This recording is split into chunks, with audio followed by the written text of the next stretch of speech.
บัดนี้เป็นครั้งที่148ตรงกับวันที่6เมษายนพศ2569ข้าพเจ้าในนัทพงศ์พิรมเมืองรหัส202ขอเปล่งวาจาสาธยายพุทธมนต์ถวายเป็นพุทธบูชาธรรมบูชาสังฆบูชาและเป็นอาจาริยบูชาแด่องค์พระข้าพเจ้าเจ้าองค์หลวงปู่สมเด็จรุ่นหลวงปู่บุญเดชปู่ศิลาตลอดทั้งครูบาอาจารย์ผู้เป็นเจ้าของวิชาจินดามณีขอเทพเทวดาเจ้าทั้งหลายโปรดจงมาอนุโมทนาในการสวดสาธยายของข้าพเจ้านี้ ขออนุภาพคุณพระรัตนตรัยครูบาอาจารย์และเทพเทวดาทั้งหลายโปรดจงบันดาลจิตของข้าพเจ้าเป็นสมาธิอันควรแก่การสวดสาธยายมนต์ต่อไปบทสวดชุมนุมเทวดาสมมันตาจากาวาเรสุอัตราคชันตุเทวตาสัทธมังมุนิราชสาสนันตุสักขโมคทังสักเคกาเมจารุเปคิริสิกขารัตเตจันตลิเขมิมาเนติเประเทสักขเมจารุวนาคาเนเทหวัตุมิเขเต ภูมาตายันตุเทวาชาราถาลวิสัมเมยะขาคันธปนาคาติทันตาสันติเกยามุนิวาราวัตนังสาธุเมสุนันตุธรรมสวนากาโลอายัมพันตาธรรมสวนากาโลอายัมพันตาธรรมสวนากาโลอายัมพันตาบทสวดนามการสิทธิคาถานะโมตัสสะภะคะวะโตอะระหะโตสัมมาสัมพุทธัสสะนะโมตัสสะภะคะวะโตอะระหะโตสัมมาสัมพุทธัสสะนะโมตัสสะภะคะวะโตอะระหะโตสัมมาสัมพุทธัสสะ โสสัจจคิริยาคาถาอัติเมสรนังอัญญังพุทโธเมสรนังวรังเอเตนะสัจจวชินะโสทิเมหิตุสัพพทาอัติเมสรนังอัญญังธัมโมเมสรนังวรังเอเตนะสัจจวชินะโสทิเมหิตุสัพพทา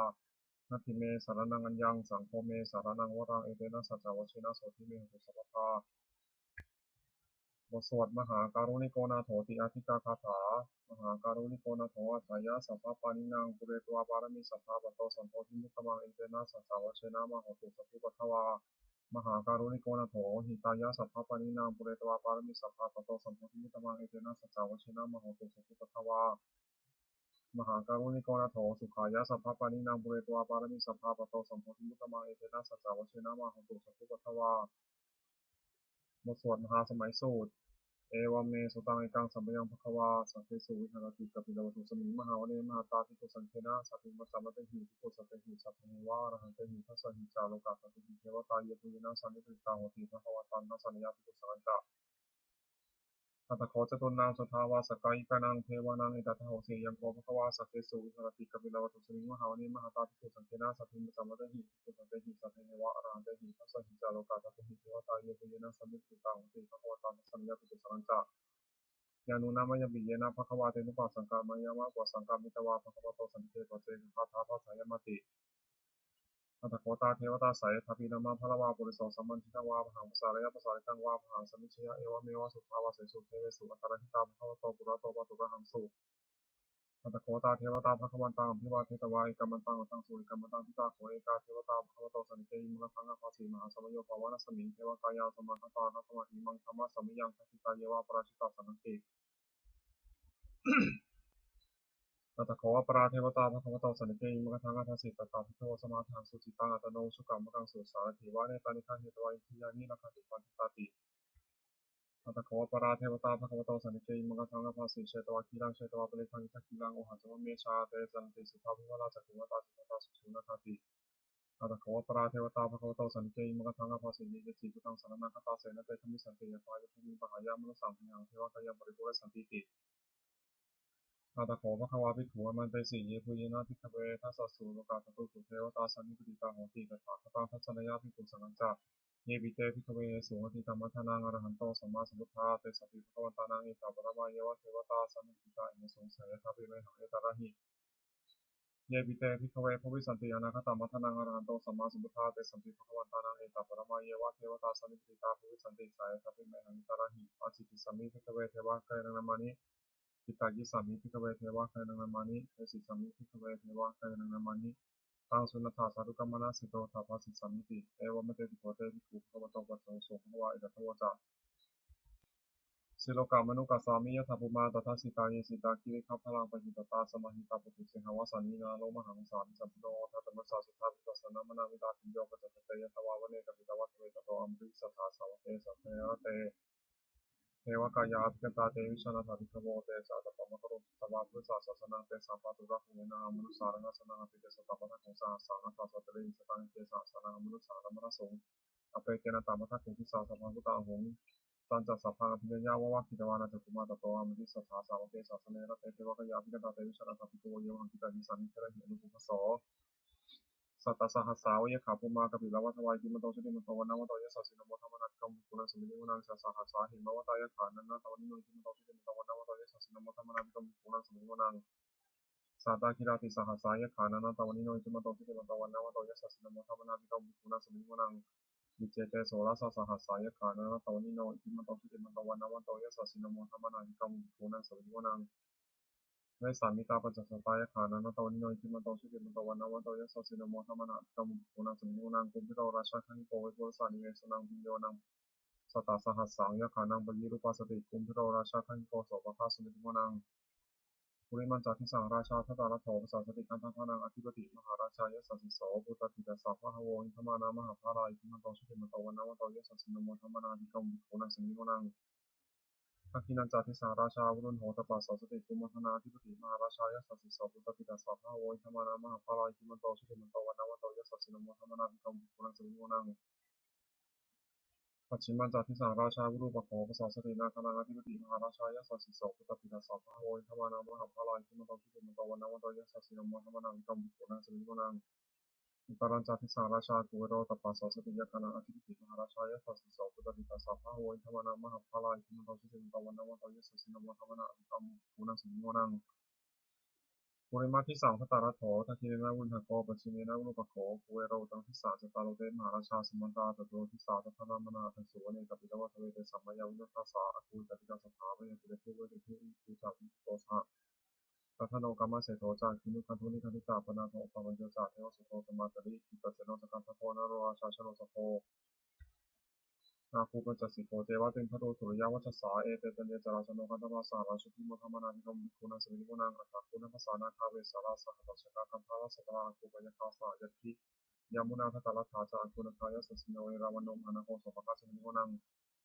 เนนาคาราเชสหัสสาหาติทิพาทิชาปัตติเสขจักโขวิหายสัตเตวนามัชปัตตาจิตตาสุวรรณอิติสานามาพยาตถานาคาชนะมัสสิสุวรรณโตเขมมกาสุพุทโธสันนิโกสันนิปองอายันตา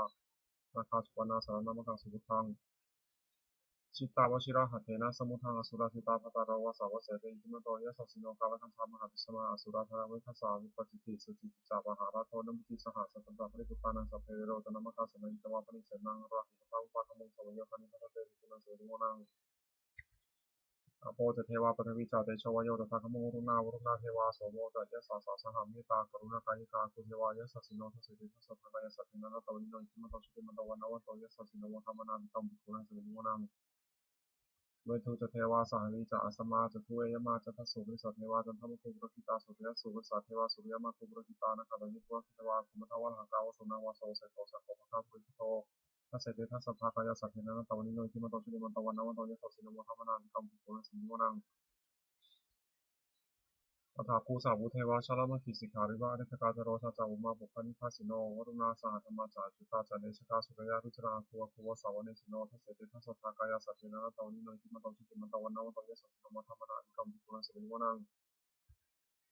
สมานามหาสมานามนุสามานุสุตมาคิภาบุรุสิกาตัวคูมโนบุรุสิกาถาคูหายเทวายะจารุหิตวาสิโนปาราคามหาปาราคาคุเทวายะสัสสิโนทัสสิเตทัสสะภะกายสัตถินันตวนิโนอิจิมโตชุติมันตวันนวันโตยะสัสสิโนวะธรรมนันตัมภิกขุนังเสริโมนังสุกาการุมหารุณาคุเวทนาสาสหาอุทาตกยหาพระมุขาคุเทวาวิจักนาสัทธามัตตาหาราคามิสกาจัจสัสสิโนทานยังอาคามิชโนโยติสาธุสติทัสเสติทัสสะภะกายสัตถินันตวนิโนอิจิมโตชุติมันตวันนวันโตยะสัสสิโนวะธรรมนันตัมภิกขุนังเสริโมนังเขมิยาตุสิตายามากัตถกาจายสัสสิโนสัมพิตกาลามาเสถาสุรินามาจังสวานิมานนรเทวาตัวตาภุปรานิมิตาทัสเสติทัสสะภะกายสัตถินันตวนิโนอิจิมโตชุติมันตวันนวันโตยะสัสสิโนวะธรรมนันตัมภิกขุนังเสริโมนังสัพเพเตเทวานิกายาสัพเพนาตวนิโนนามานวะอินาคันจงเยจเยสติสัสสะภูธาสติมติรังพัทินามานาสวานะขิมุขตารังอาคังจันทวาสิตาติตังสุพรามาปรามโตสาธุตาอิทิมโตสาสนังกุมโรติสัจจโสภคัสมิโกนังสาสะพรามาโรกานังมาพรามาปิกิติอุปปโนสุติมันโตปิสมากายโยยัสสิโสทัสเสถัยสระคุปจิกาวสวัติโนเตสัญจามัชตวังคาหาริโตปริวาริโตเตจัสสพเพวิกันเตสิงคเทเวสัพพมะเคมาราเสนาธิกามิปัสสะกนังสัมมเทนิถาคณะถาพันธาราคินังพัทวัตโวสมัตตะเบดวาเรธรรมวูจิตาปุจินัง อิติตถามหาเชนอกันหาเชนังเปสยิปนินาตวังตัสสรังกะลาวนะเพระวังยะถาวาอุสโกเมโกธรรมยันโตสัมมิชุโตตถาโสมทิภาวติสังฆโตเสยโสตันจัสสะพังอภิญญายาวะคิตวานาจุตุมาตโตนะมริสัทธาสาวะเกสัสเนยระเตมาราชนาภิตาเตวิชนะทัพโทเตจาตปะมะกรุสุตวาพุทธศาสนานิตารักขิปกามุนีสังนันติชยิมสัพเพพุทธาสังฆามามิยติกายสัสสิโนโมทติสังคุเตหิสังฆาเตชะเนสุตติมโสจุลราชยปกรณ์นะโมเมพุทธาเตชะสารัตันทายะธรรมิกาเตชะปสิทธิปสิทเทวานารายะปรมิสุตาสิทธิธรรมาจอินทาจัตตาตุโลกาคัมภีรักกาสมุทาภูตุงคังคาจัตสัพพมาชยปสิทธิโหตุเต ชยชยธรณีธรณีอุทธีอุทธีนาทีนาทีชยชยขคนละตระนิสัยนินาศเสนาเมรุราชพุนาราชีชยชยคัมภีราสองพีนาเคนุนาคีวิสาชปุตตากาลีชยชยทุนิตารกีชยชยสิงคีสุตตานมุขชาชยชยชยบุรณมุขาสาตราชยชยสัมปัตินาคังคุลคันทกชยชยคัสกรนตุรงสุการาผู้ทรงสิหาพยคติปาชยบุรณมุขายตาชิตาชิตาเสนาลีปุณสตินารดีชยชยสุขาสุขาชีวีชยชยธรณีตาเรสัทธาสุชยาชยชยธรณีสัตติสัทธาชยชยมกรารัญญาโหเกชยชยอุรณยเถชยชยรักเสสุราพุชเตชาชยชยพรหมเมธคณาชยชยราชาธิราชสาชัยชยชยปฏิสัพพังชยชยอนันตาปเจกับพุทธสาวังชยชยมเหสุโรหโรหรินเทวาชยชยพรหมาสุรโขชยชยนาโควุฒหโกวุทุปโขจันทิมารวิอินโทจาเวนะตโยจากุเวโรวรุโนปิจาทิวา อภิวาโยจัปปาจุนโหคุมารโรทัตตารัตโกธารสามาธิวาสิกิตาภาษาอัทโยอิสิโนสาวกาสัพพชยรามโมโหตุเตชยธโมตะสังโฆตะทัสสะปะโลตะชยกังยิเตนะชยเตชนะชยสุขิโหตุเตชนะพุทธเตชนะโหตุเตชยมังคลังชโยปิพุทธศาสริมโตยามนัสสะจัปปิมโตปราชโยโคตยมติมเทโตมุทิตาชยตถาพรมคณามิสิโนชโยปิพุทธศาสริมโตยามนัสสะจัปปิมโตปราชโยโคตยมติมเทโตมุทิตาชยตถาอินคณามิสิโน ชโยปิพุทธศาสริมโตยามนัสสะจัปปิมโตปราชโยโคสยามพุทธิมเทโตมุทิตาเชตถาเทวคณามิสิโนชโยปิพุทธศาสริมโตยามนัสสะจัปปิมโตปราชโยโคสยามพุทธิมเทโตมุทิตาเชตถาสุปนคณามิสิโนชโยปิพุทธศาสริมโตยามนัสสะจัปปิมโตปราชโยโคสยามพุทธิมเทโตมุทิตาเชตถานาคณามิสิโนชโยปิพุทธศาสริมโตยามนัสสะจัปปิมโตปราชโยโคสยามพุทธิมเทโตมุทิตาเชตถาสัพพมคณามิสิโนชยันโตปริยมุเนสักยานังนันทิวัฒโน เอวังตวังวิชิยของนิชยสุชยมังคเลปราชิตาปลังเกสิเสปฏิวิโปคะเรยทิเสเกสัพพะนาคัปปะตโมมทัติสุนัขตังสุมังคลังสุโตตังสุตังสุขโนสุมุตโตจัสสุวิธรรมธรรมจาริสุพัทกินังกายกรรมังวาจากรรมังพัทกินังพัทกินังมโนกรรมังปัทกิเตพัทกินาพัทกินานิกตวานาพัทเตพัทกิเนกายชาธาสุขิตาวุฒหาพุทธสัสเนโรคาสุขิตาหุราสหัสสัพพิยติสุนันตุโพธิเยเทวาสลิงธานีอภิตตาทิคายุกาสัพพะหุตุสุขิตาหุตุสัพพะทารักขตุสัพพะสัพพะนังรักขโนชินาสัสนัง ยากาจิปัฒนาเตสังสัพเพปุเรตุมโนราถายุตากาเลภวสันตุวสังวสาวราหการโรคาสุขภวะเตสังนิวรันตุสัสสัพพทากายสุขังจิตตสุขังอรันตุยถาระหังบทสวดธรรมนิยามสุตังเอวเมสุตังเอกังสมยังมะขวาสาวัติยังวิหารติเชตาวนีอนาคาบินิกาสาอารามเมตตะโพภควาภิกขวมันเตสีวิภวติพัตันเตติเตวิโขภควาโตวัตตะโตสมภควาอิตถวจา อุปาทวาภิกขเวตถาคตานังอนุปาทวาตถาคตานังตาวสาคติธรรมทิตตาธรรมนิยมตาสัพเพสังขารานิจติตังตถาคตวะสัมพุทธิอภิสมิติอภิสัมพุทธวะสเมตวะจิตติปฏิปัญญาติปตาปฏิวิวารติวิภัสสติตานิโรติสัพเพสังขารานิจติอุปาทวาภิกขเวตถาคตานังอนุปาทวาตถาคตานังตาวสาคติธรรมทิตตาธรรมนิยมตาสัพเพสังขาราทุกขาติตังตถาคตวะสัมพุทธิอภิสมิติอภิสัมพุทธวะอภิสเมตวะจิตติปฏิปัญญาติปตาปฏิวิวารติวิภัสสติตานิโรติสัพเพสังขาราทุกขาติ อุปาทวาภิกขเวตถาคตานังอนุปาทวาตถาคตานังทิตาวสาทตุธรรมทิตตาธรรมนิยมตาสัพเพธรรมังอนัตตาติตังตถาคตโตอภิสัมพุชติอภิเสเนติอภิสัมพุชิตวะอภิเสเนตวะอจิตติเทสติปัญญาปฏิปทาปฏิวิภารติวิภาสติปณิโรติสัพเพธรรมานัตตาติอิทัมวะโมจาภควาตัมมนาเตปิปุภควโตภาสีตังอมิทันตุติโมโสภเทกรตาคาถาแปลตีตังนานวะข้ามายานาปฏิกังเขียนะคตังบุคคลมีคนตามที่ถึงสิ่งที่ล่วงเวลาด้วยอาลัยและไม่พึงพวงถึงสิ่งที่ยังไม่มาถึง ยะถาตีตามเป็นที่นั้นตั้งอปัตตัญจานะตั้งสิ่งที่ก็เล่าไปแล้วสิ่งที่อนาคตก็ยังไม่มาปัจจุบันนั้นจะยกธรรมังตถาตถาวิปัสสติอสังนิรังอสังคุปังตังวิธรรมนุภโรเย